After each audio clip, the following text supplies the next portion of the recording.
Hi, just found this on Foraging route. This is Laetiporus sulphureus, also known as chicken of the woods. It's a fantastic wild food to find, so I've hit the jackpot here and I'm really looking forward to getting this off here and eating it, so I thought I'd show you it. Chicken of the woods is probably one of the amongst the easiest of the fungi to start with, especially for a bushcrafter, because it's yellow and it grows in brackets like this. And if you cut part of it off, you should see like a clear liquid coming from it. And there's nothing really which is similar to this, so it's quite distinct and quite unique. One of the things you need to bear in mind is what's it growing on. Is it a yew tree or something poisonous? But most of the chicken of the woods that I find tend to be growing on willow trees, so it's safe. Now, also one thing to note about chicken of the woods is that some people experience gastrointestinal upsets when they try it. So if you find this and you're going to have a go, first check to see what tree it is and see whether it's a poisonous tree. And also, for the first time, just cook a small amount, taste it and see how you get on with it. Right, let's get this off.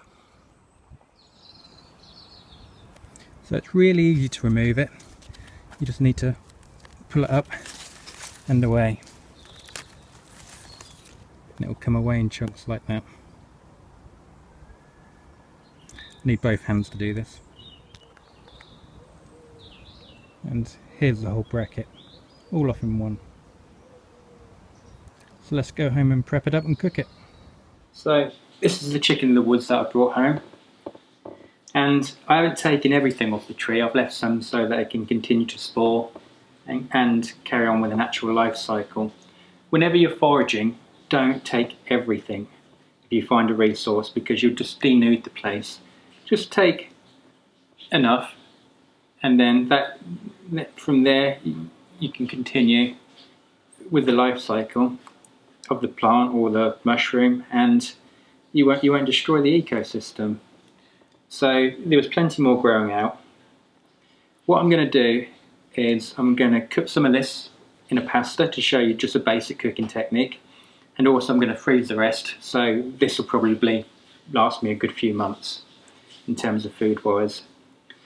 What I've started to do here is split up the chicken in the woods and remove some of the debris, some bugs and insects, and just work my way through it as a general tidy.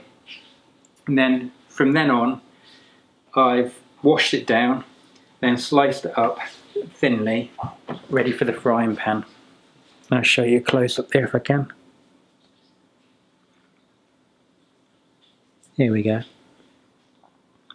So that's what it looks like when it's been sliced up thinly. It's the kind of texture of corn or cooked chicken, and the smell is delicious and really fragrant. Once you've got the smell of it and you've got used to it, it's fantastic, and it's probably one of the best foraging foods out there. So I've washed it up. You can use it in meals as a typical mushroom, just any recipe that's got a mushroom you can substitute it for this, or any kind of any chicken based food you can substitute the chicken for the chicken of the woods.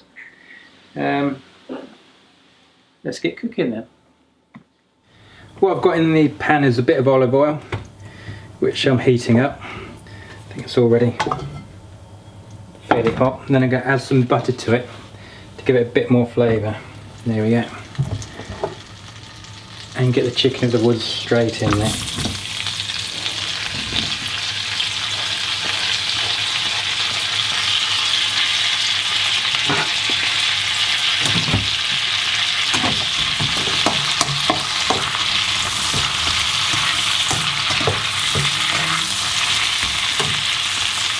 Just covering it over with the butter.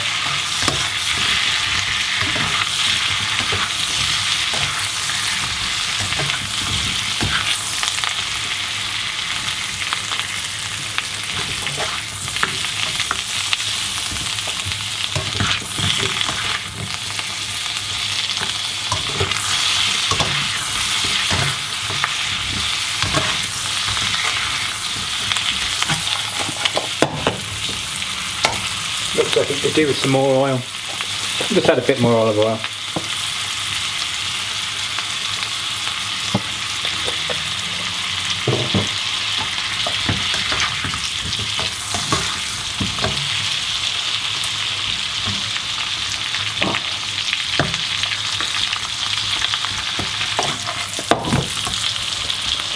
The difference between chicken in the woods and normal mushrooms is that chicken in the woods won't go soft, so don't expect it to go all floppy and soggy when it's been overcooked.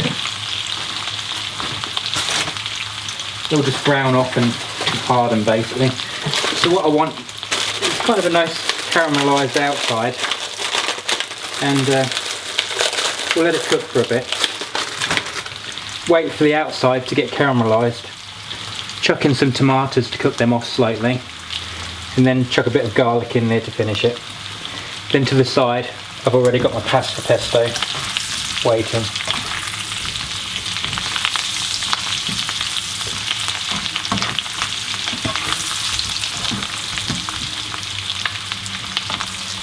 So as you can see, it's getting a bit more golden there. If I can zoom in for you. There we go.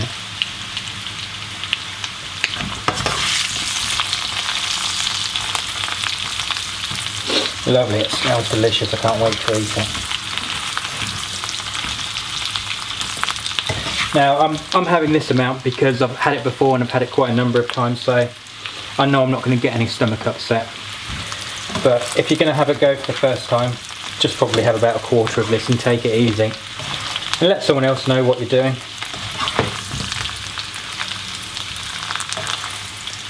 Having said that, I don't know of anyone who has been poorly from it, but it will always say it in the books.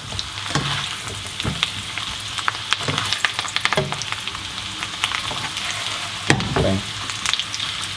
You can see it's starting to brown off now. I'll give it a bit longer. Oh, it smells great, I can't wait to eat it. It's the benefit of wild food. From the tree to plate in about an hour. Doesn't get any fresher than that, doesn't get any better than that.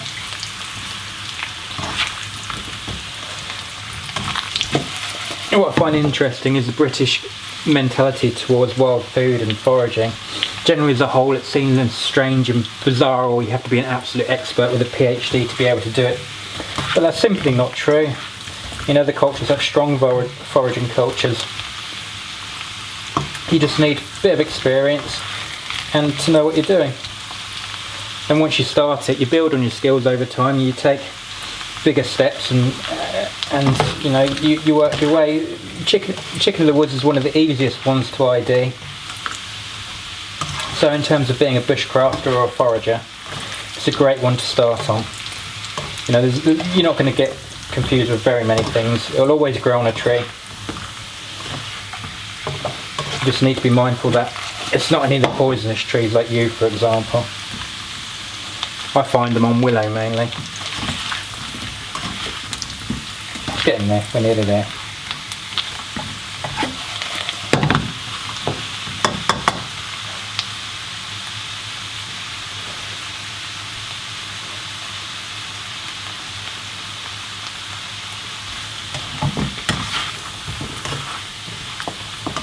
Starting to crisp up a bit now.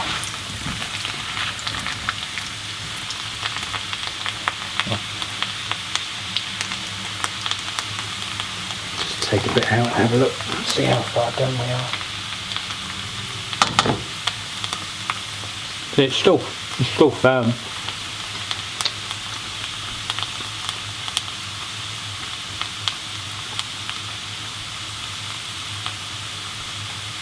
There we go. That's what it looks like when cooked. Got like a chicken texture there.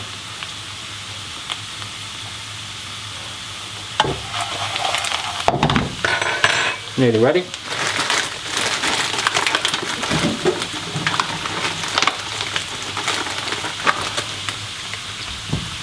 Chuck some tomatoes in there.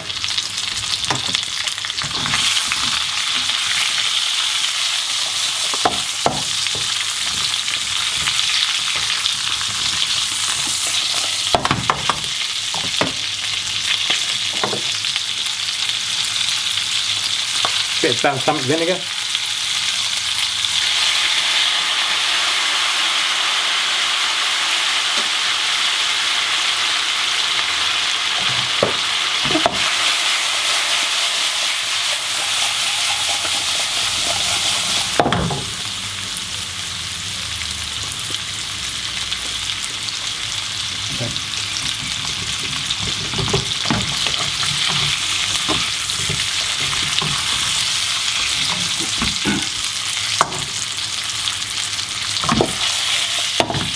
Nearly there.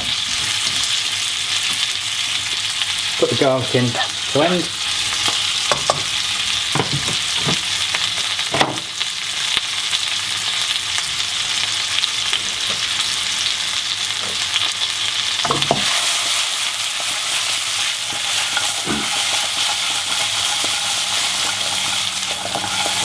Smells delicious.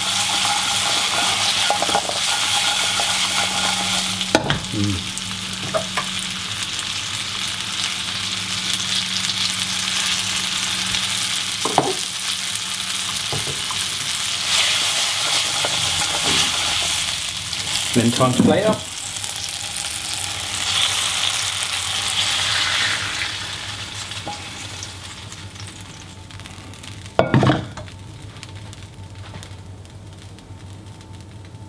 And that's what you get as a finished result.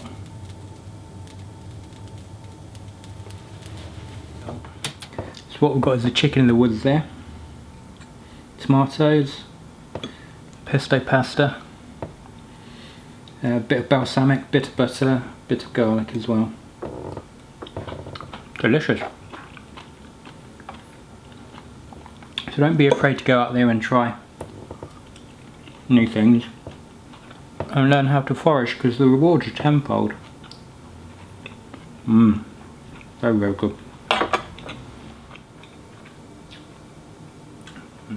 Very good. Delicious. Thanks for watching. If you enjoyed this video, please like and share it, because I think it's important that the more foragers out there the better, and more people can enjoy this amazing sort of food.